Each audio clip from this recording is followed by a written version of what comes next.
Enamel is the first line of defense for your teeth. It is the hard, outer protective layer that covers the more vulnerable dentin and nerve. There can be troublesome spots in the enamel, however.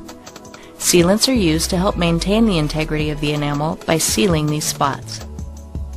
The surface of the back teeth can be quite irregular with peaks and valleys, crags and chasms. In fact, many people have narrow grooves on the top of their back teeth that can extend very deep into the tooth. Sometimes these grooves widen below the tooth surface and create voids. Sometimes they go all the way through the enamel to the dentin. Besides grooves, enamel can have other imperfections as well, such as pinhead-sized holes. Grooves and other deep imperfections can present quite a problem when trying to keep teeth clean.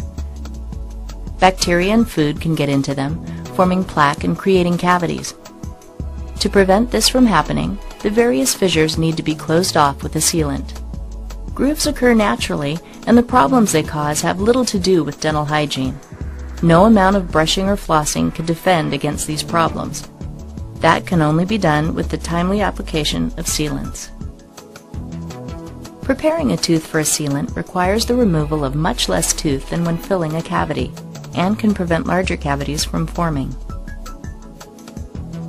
Before the sealant is applied, the groove or other imperfection has to be cleaned out and given a more regular surface.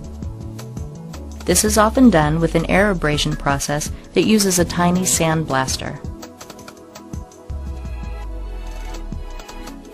Or a tiny round burr is used to clean out the area to give it a more regular surface. Before it is cured, the sealant is a fluid composite. As it is placed, it can flow into the tiny grooves, sealing them from the bottom up and locking out cavity-causing plaque. When the procedure is finished, the sealant will be indistinguishable from the rest of the tooth. Under the right conditions, your sealant can last indefinitely and will constantly be protecting the grooves from your teeth's greatest enemy, plaque.